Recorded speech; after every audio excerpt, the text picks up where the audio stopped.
Her voice was casual, too casual. "Vanessa's sick," she said, grabbing her coat and slinging her purse over her shoulder. "She's been having a rough time. I'll probably be late." She kissed my cheek, the kind of absent-minded peck that comes after years of familiarity, and headed for the door. I barely looked up from the TV. "Okay, tell her I said hi." The door clicked shut, and I went back to my basketball game, beer in hand, ready to unwind. But something nagged at me, a small whisper in the back of my mind that wouldn't let up. Vanessa again? My wife hadn't mentioned her in weeks, and now, suddenly, Vanessa needed her help at 10 o'clock at night? I shook it off, telling myself I was being paranoid. I had no reason not to trust her. At least I didn't think I did. 20 minutes passed, and the game wasn't holding my attention anymore. The whisper grew louder. Against my better judgment, I picked up her tablet off the coffee table, opening to find my phone app we'd both synced up ages ago. It was a habit we'd started during a vacation, so we could track each other in case we got separated in a new city.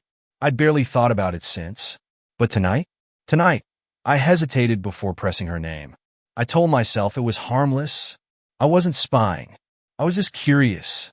Her location popped up, a blinking dot on a map. But it wasn't Vanessa's house. It was nowhere near Vanessa's house. Instead, the dot was hovering in the middle of nowhere, deep in the woods about an hour away. My stomach churned. I zoomed in on the map. There wasn't much there, just a single marker labeled Pine Hollow Cabin. A cabin? I stared at the screen, my heart pounding now. The thought crossed my mind that maybe Vanessa had rented a place to get away and clear her head, but the more I tried to convince myself, the less it made sense. My grip tightened on the tablet. I felt the first twinge of anger bubbling under my skin. She'd lied to me. I didn't know why yet, but I knew she had. Without thinking, I grabbed my jacket and keys, my feet moving before my brain had fully caught up. I had to know. The cold night air bit at my face as I stepped outside, the slam of the car door sounding far too loud in the stillness. My hands trembled as I started the engine, not from the chill, but from the surge of emotions I couldn't quite name. Was it anger? Fear? Or maybe that sickening blend of both that comes when your world starts cracking beneath your feet? I shouldn't have left the house. Rationally, I knew that. But rationality doesn't stand a chance when suspicion takes over. It sinks its claws in, rips apart every ounce of trust you've built, and whispers, "What if you're right?" The GPS on my phone guided me toward the blinking dot, toward her. The road grew darker, narrower with every passing mile, the surrounding trees closing in like a tunnel. My thoughts twisted and turned with the curves in the road. I thought about the first time I met her. She was luminous, the kind of woman who made you feel lucky just standing in her orbit. We had built a life together, shared dreams, weathered hard times. And now, all I could think was, did any of it mean anything to her? The GPS announced I was 5 minutes away, and my stomach flipped. I could still turn back, I told myself. Just go home, let her explain tomorrow, and maybe this would all be some ridiculous misunderstanding. But another thought followed close behind. What if you don't? What if she lies to you again, and you're left believing her? I tightened my grip on the steering wheel and pressed on. The snow began falling lightly, the flakes catching in my headlights as the turnoff to Pine Hollow Cabin came into view. I slowed the car and killed the lights, parking just off the road where the trees were thickest. The last thing I wanted was for her, or whoever she was with, to see me coming. Stepping out of the car, I was hit by the eerie stillness of the woods. No sounds of animals, no rustling branches, just the crunch of snow under my boots as I made my way toward the cabin. The lights were on inside. Warm, inviting. The kind of glow that made you think of comfort, intimacy, safety. But as I got closer, I caught a glimpse of movement through the window. And there she was. I stopped dead in my tracks. My breath hung in the air as I watched her sitting on the couch, wine glass in hand. Her face lit with a smile I hadn't seen in months. Sitting beside her, leaning in far too close, was a man I recognized immediately. Her ex. It felt like someone had driven a nail straight into my chest. My body went cold, but my mind burned, cycling through every excuse I wanted to believe. Maybe it wasn't what it looked like. Maybe this was just what? A friendly reunion? Then he reached out and tucked her hair behind her ear, his hand lingering, and she let him. I felt something break inside me. I didn't charge in. I didn't yell, didn't cry. I couldn't. Instead, I did the only thing I could think of. I pulled out my phone and snapped a picture. Then another. And another. I didn't stop until I had all the proof I needed. Proof that this wasn't paranoia or insecurity or a misunderstanding. This was betrayal, in its rawest, ugliest form. I slipped back through the woods as quietly as I had come, my heart hammering in my chest. I didn't know what I was going to do yet. All I knew was that the woman I thought I knew, the one I thought I loved, wasn't the person sitting in that cabin. And whatever happened next, it was going to change everything. The drive home was a silent scream, the kind of agony that eats away at your insides while your body just goes through the motions. My hands gripped the steering wheel so tightly my knuckles turned white, but I couldn't feel them. I couldn't feel much of anything except the searing image burned into my brain. Her leaning into him, smiling in a way she hadn't smiled at me in months. Every bump in the road jolted the questions swirling in my head. How long has this been going on? Was it just a night, or have there been other nights? Did she even love me anymore? Or had she already replaced me in her heart while I was still sitting clueless at home? By the time I pulled into the driveway, the snow had begun to stick, coating the world in an almost laughable peacefulness. It was too quiet, too calm. I sat in the car for a moment, staring at our house, a place that once felt like a sanctuary, but now loomed like a lie. The windows were dark, the porch light casting long shadows over the lawn. I walked inside, leaving my boots by the door, and collapsed onto the couch. My hands shook as I opened my phone, scrolling through the photos I'd taken at the cabin. There it was, frame after frame. The warm light of the fire reflecting in their wine glasses. Her face tilted toward his like he was the center of her world. And his hand, resting on her thigh like he had every right to be there. I wanted to scream, to smash the phone against the wall, to punch something, anything to release the growing pressure in my chest. But I just sat there, staring. The betrayal felt like a living thing, wrapping itself around my lungs, choking the air out of me. And yet, somewhere beneath the devastation, another feeling was beginning to simmer.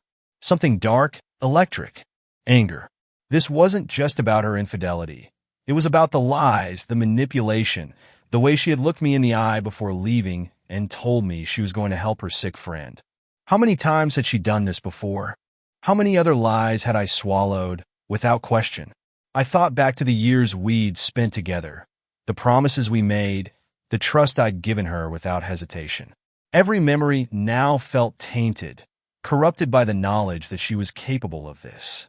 But as much as the betrayal hurt, what cut even deeper was the realization that she had taken something from me, something intangible but vital. She'd taken my belief in us, in love, in the idea that I could trust someone so completely. I scrolled through the photos one last time, then locked my phone. I already knew what I was going to do.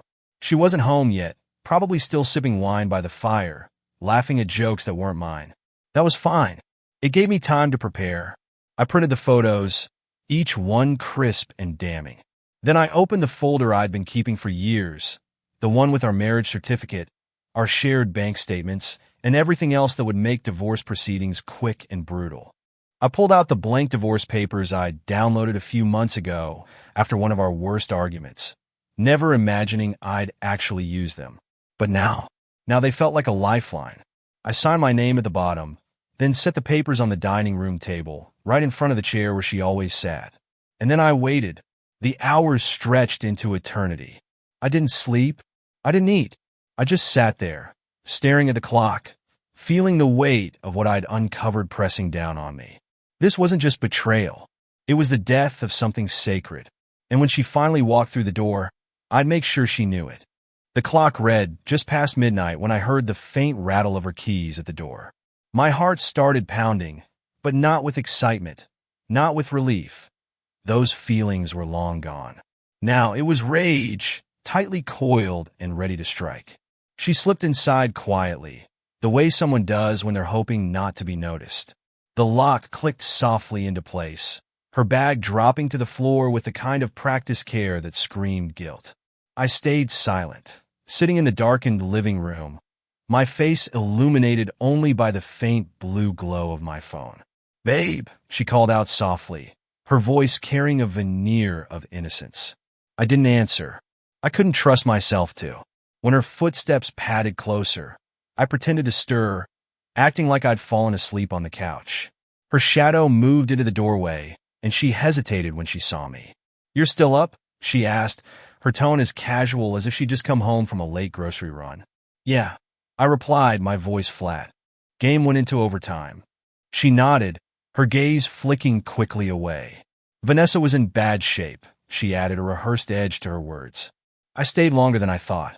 Sorry if I worried you." I stared at her, my eyes scanning her face for a crack in the facade. She looked tired, maybe from the drive, or maybe from the weight of the lies she was carrying.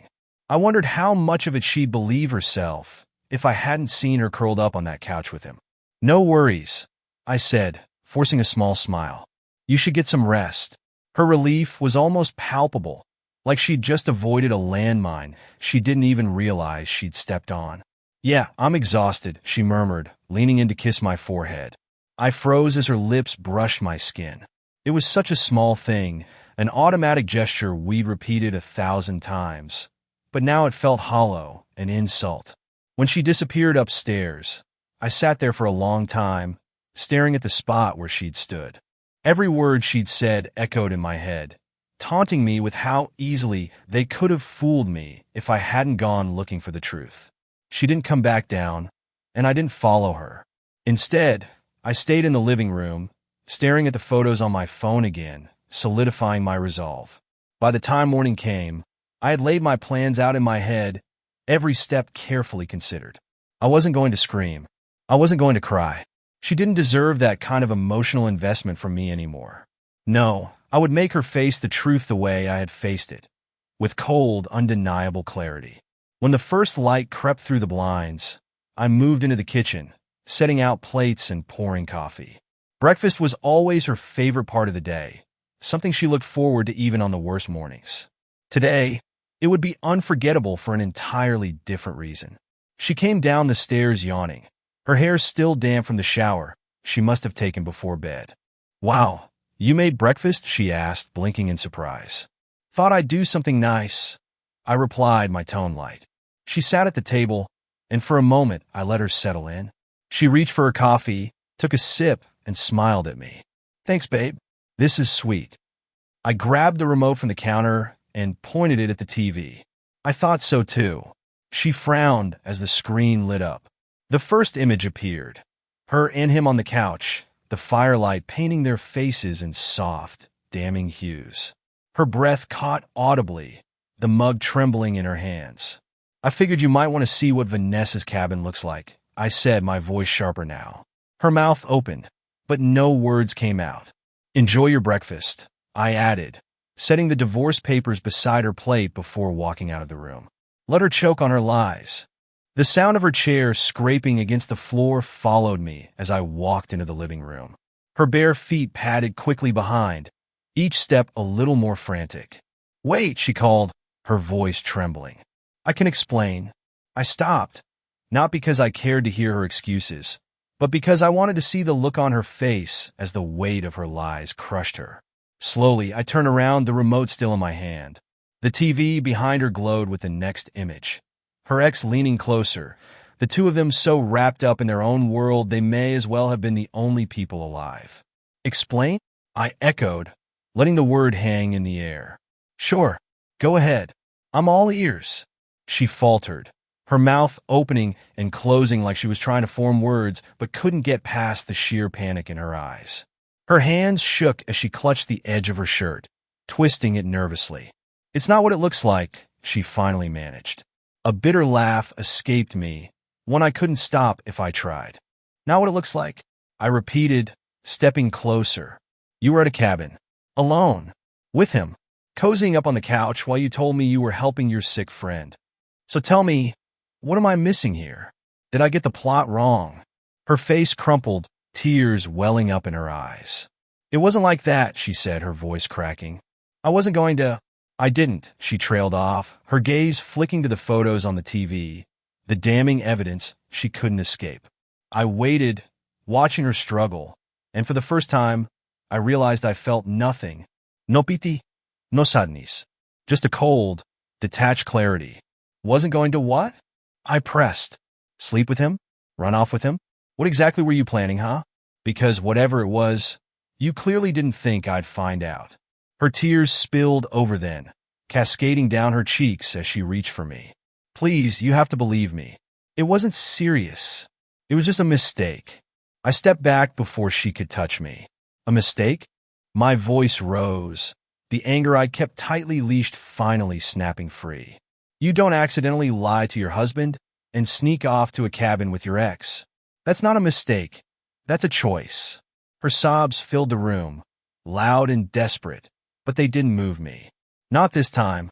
I'd spent too long believing in her, trusting her, letting myself be blind to the warning signs. And now, I was done. Do you love him? I asked, my voice low, steady. She froze, her tears stilling for a moment as she stared at me, wide-eyed. What? You heard me. Do you love him? Her lips trembled, and for a brief, excruciating second, I thought she might actually say yes. But then she shook her head violently. No, no, of course not. It's you. It's always been you. I swear. The words fell flat, empty. They used to mean something once, but now they were just sounds hollow and meaningless. Funny, I said, crossing my arms. Didn't look like it was me sitting beside you on that couch. She opened her mouth to argue, but I held up a hand. Stop, I said, my voice firm. I don't want to hear it. I've given you everything. My trust, my love, my life. And this is what I get in return. Her sobs grew quieter, as if she knew there was no way out. I walked past her, back into the dining room, and picked up the papers I'd left on the table. Turning back to her, I held them up. You're signing these, I said. Today. Her knees buckled slightly, and she gripped the counter to steady herself. Please, she whispered. Don't do this. We can fix it. I'll do anything. But I was already walking toward the door. Fix it? I asked, glancing back over my shoulder. You didn't just break this. You burned it to the ground. The door slammed behind me, muffling her cries. Outside, the cold air felt like freedom. For the first time in a long time, I wasn't trapped in her lies. I was finally free. I sat in my car outside the house for a long time, watching the morning light spill across the windows. The same windows that used to feel like a frame for our life together now felt like barriers, glass, and with hiding the wreckage inside. Her silhouette passed behind the curtains, frantic and restless. I could imagine her pacing, pulling at her hair, trying to figure out how to salvage this. But there was nothing left to salvage. The divorce papers were still clutched in my hand, the corner crumpled where my fingers had dug into them. I knew I'd have to go back inside eventually to make this official, to start the process of untangling our lives, but I couldn't bring myself to do it just yet. Not because I was reconsidering. I wasn't. It was because of the sheer weight of it all. This was the woman I had planned to grow old with, the woman I'd promised to love, honor, and cherish. And for a long time, I had, even when things got hard, even when the spark dimmed, I held on to the belief that we were worth fighting for. But now I wasn't sure if I'd ever really known her. I leaned my head back against the seat, closing my eyes, trying to breathe through the ache in my chest.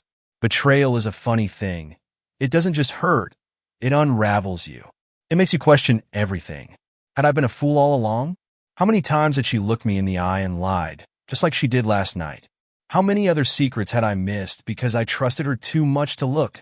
And yet, as much as the betrayal cut me, there was another layer underneath it.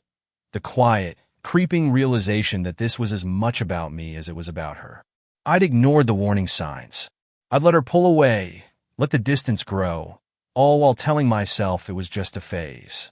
Maybe part of me had known, deep down, but I hadn't wanted to see it. I hadn't wanted to admit that the woman I loved might be capable of this. A knock on the car window jolted me from my thoughts. I opened my eyes to see her standing there, bundled in a sweater, her face pale and streaked with tears. "Can we talk?" she mouthed, her breath fogging up the glass. I rolled down the window halfway. "What do you want?" I asked, my voice flat. She hesitated, her hands twisting together. "I want to explain. I need you to understand." "Understand what?" I cut her off. "That you lied? That you betrayed me? That you were with him?" The words felt like venom on my tongue, each one sharp and bitter. Her lips trembled, and for a moment, I thought she might start crying again. But then she took a deep breath, steadying herself. "I made a mistake," she said, her voice barely above a whisper. I laughed, cold and humorless. "A mistake is spilling coffee on the rug. This was a choice. And you made it over and over again. Every time you looked me in the eye and lied about where you were, every time you decided to go to him instead of coming to me." She flinched at my words, but I didn't stop. "You want me to understand? Fine. I understand that you didn't respect me enough to be honest. I understand that you didn't love me enough to stay faithful. What I don't understand is why you think I'd ever believe anything you say now." Tears streamed down her face, but she didn't argue. She just stood there, clutching her arms like they were the only thing holding her together. "I'm sorry," she whispered. I shook my head, looking away. "So am I." I rolled up the window, started the car, and drove away. I didn't know where I was going, but I knew one thing for certain. I wasn't coming back. Some betrayals leave scars, but this one left ashes. There was nothing left to rebuild, and for the first time in a long time, I was ready to let it burn. The hum of the engine was the only sound as I drove, mile after mile of empty road stretching before me.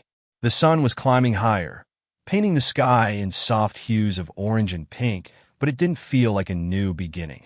It felt like the closing credits of a movie I never wanted to star in. I didn't have a destination in mind. All I knew was that I couldn't stay in that house, in that town, surrounded by the memories of a life that now felt like a cruel joke. The silence in the car was suffocating, pressing down on me like a physical weight. I reached for the radio, desperate for anything to drown out the thoughts circling in my head, but every station seemed to mock me. Love songs, breakup ballads, even upbeat pop hits. They all felt like reminders of what I'd lost, what had been taken from me. I turned it off and gripped the wheel tighter. The thing about betrayal is that it doesn't just hurt, it hollows you out. It leaves you questioning everything, not just about the person who betrayed you, but about yourself. How did I miss the signs? Was I too trusting? Too blind? And then the darker questions came, the ones I'd been trying to avoid. Was I not enough? Was it something I did or didn't do that pushed her into his arms? I hated myself for even thinking it. I knew, logically, that her choices were hers alone. But logic has no place in the aftermath of betrayal.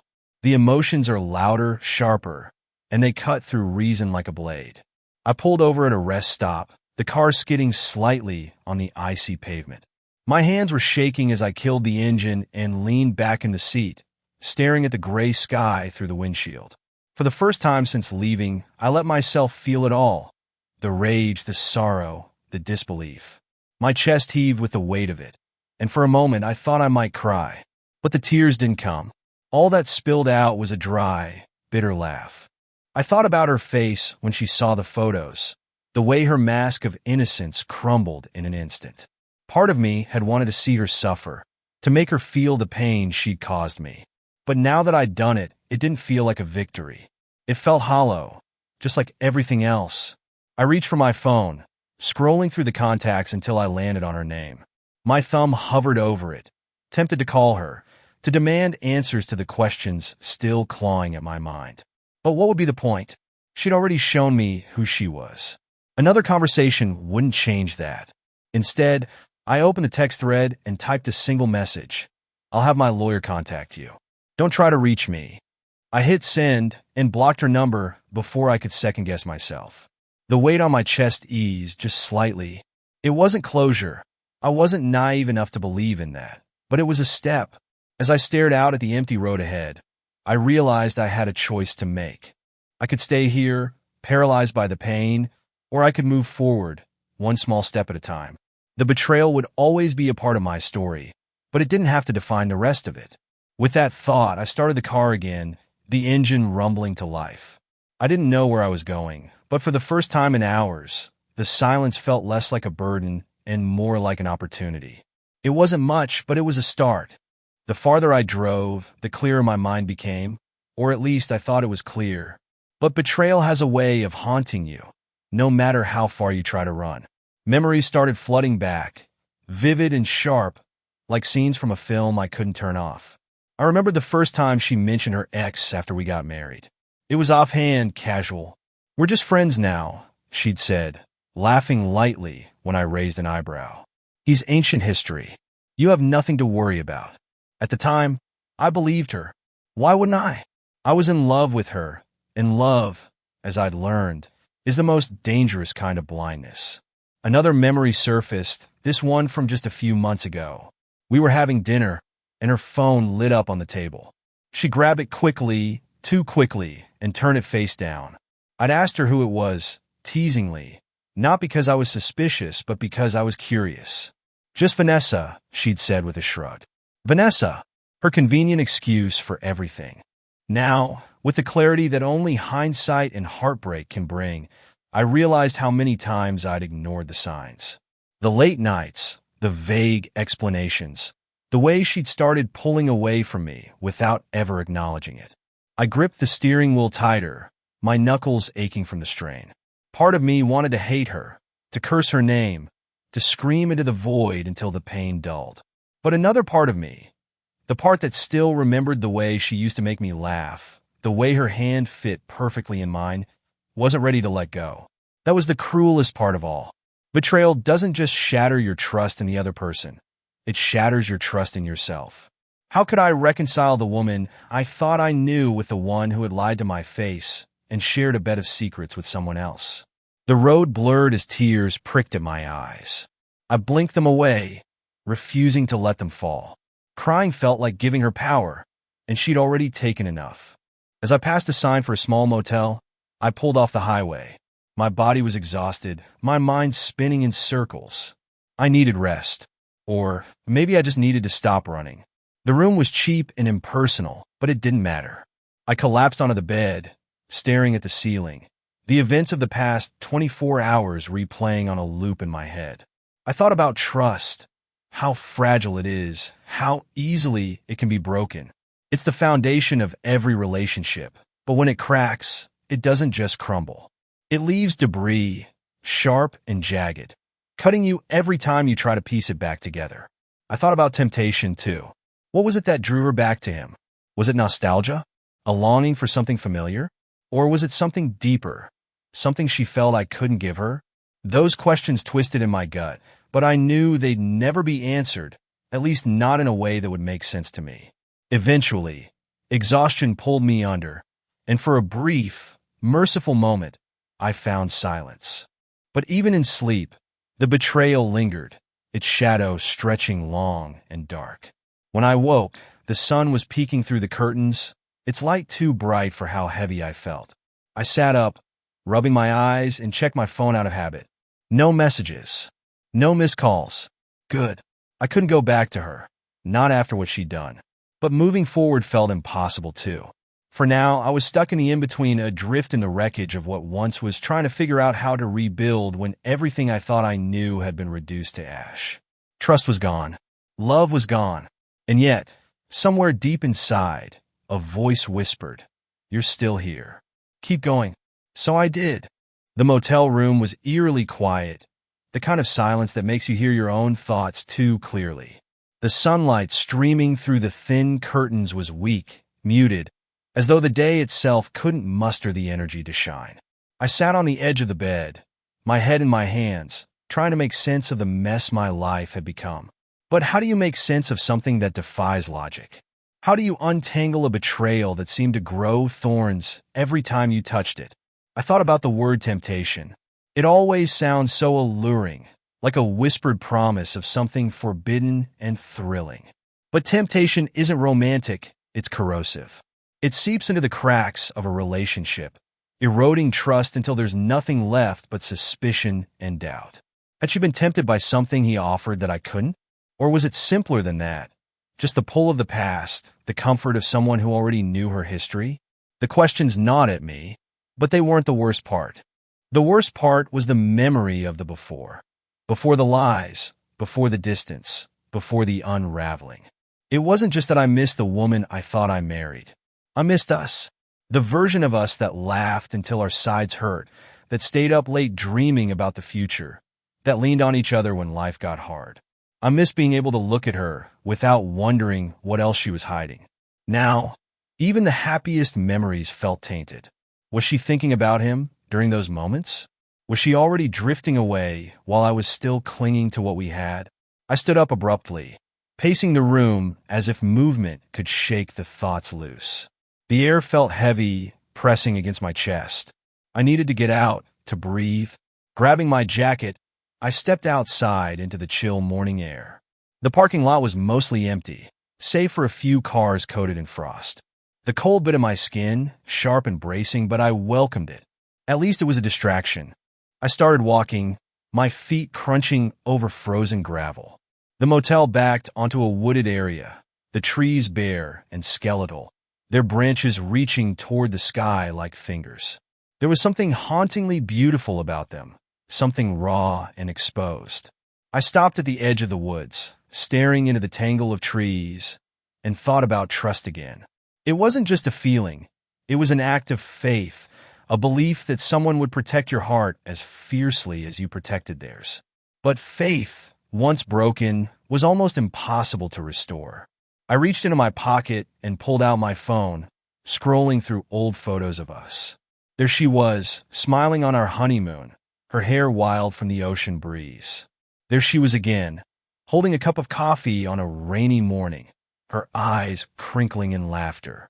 I wanted to throw the phone into the woods, to be rid of the evidence of what we'd once had. But I couldn't. I wasn't ready to let go yet, no matter how much it hurt. Love isn't something you can turn off. Even after betrayal, it lingers like a ghost, haunting you with what could have been. I tucked the phone back into my pocket and turned toward the motel. My steps were slower this time, each one heavy with the weight of my thoughts. I didn't know what the future held. The road ahead felt impossibly long, and the idea of trusting anyone again seemed as distant as the horizon. But as I opened the door to my room and stepped inside, I made myself a promise. I wouldn't let her betrayal define me. It had taken so much already, my trust, my faith, my sense of security. But it wouldn't take my future. I didn't know how, or when, or even where to start. But I would rebuild, piece by piece, step by step. Because even in the ashes, there's a spark, and I wasn't ready to let mine die. The days that followed were a blur of motion and silence. I drove aimlessly at first, letting the open road absorb some of the weight pressing on my chest. Town after town blurred together, and the miles I put between us didn't feel like enough. No distance could erase what I'd seen, what I'd felt, but I kept driving anyway. Eventually, I found myself in a small, quiet town tucked into the hills. It wasn't on any map I cared about, but it felt like a place where I could stop, breathe, and begin to figure out what came next. I checked into a bed-and-breakfast run by a kind older woman who didn't ask questions, which was exactly what I needed. The first night there, I lay awake staring at the ceiling, the events of the past few days looping in my mind like a broken film reel. Her face, panicked, pleading, when I showed her the photos. Her trembling voice saying, "I'll do anything to fix this." And me, walking out. I didn't regret leaving. If anything, I regretted staying as long as I had. But that didn't mean it didn't hurt. The next morning, I sat on the porch with a cup of coffee, watching the fog roll over the hills. The air was crisp, biting in my skin, but it felt good, real, grounding. I thought about betrayal in all its forms, how it doesn't just destroy relationships, but also fragments your identity. Who was I now, without her? Without the life we'd built together? I'd spent so long being her husband that I wasn't sure who I was without that title. It was terrifying, but also strangely freeing. For years, I'd been so focused on us that I'd let parts of myself slip away. Hobbies I used to love, dreams I'd put on hold, friendships I'd let fade because I was too busy trying to keep our marriage afloat. Now, standing on the other side of the wreckage, I realized it was time to reclaim those parts of myself. But first, I had to confront the truth. I opened my phone, scrolling back to the photos I'd taken at the cabin. My thumb hovered over them for a moment before I selected them all and hit delete. The photos were proof of her betrayal. Yes, but they were also chains. As long as I held on to them, I'd keep reliving that moment, letting it define me. And I couldn't move forward while dragging that weight behind me. It didn't mean I forgave her. Forgiveness felt impossible, at least right now. But letting go of the evidence was a small act of mercy for myself. Later that day, I found a hiking trail that wound through the hills. The air was cool, the trees standing tall and bare around me, their branches reaching toward the sky like they were grasping for something better. I walked for hours, my thoughts unraveling like the trail ahead. Betrayal had left a scar on my heart, and I knew it would never fully heal. But scars don't have to mean weakness. They can be reminders of strength, proof that you've survived, that you've endured. When I reached the peak of the trail, I stood there for a long time, staring out at the horizon. The sun was setting, painting the sky in streaks of orange and pink. It felt symbolic, somehow a reminder that endings can also be beginnings. I didn't know what my future looked like yet, but for the first time in days, I felt a flicker of hope. Temptation, betrayal, and broken trust had shattered my world, but they hadn't destroyed me. I was still here, still standing. And piece by piece, I would rebuild. Not for her, not for anyone else, but for me. Because in the end, trust doesn't start with someone else. It starts with yourself. And it was time to start trusting me again.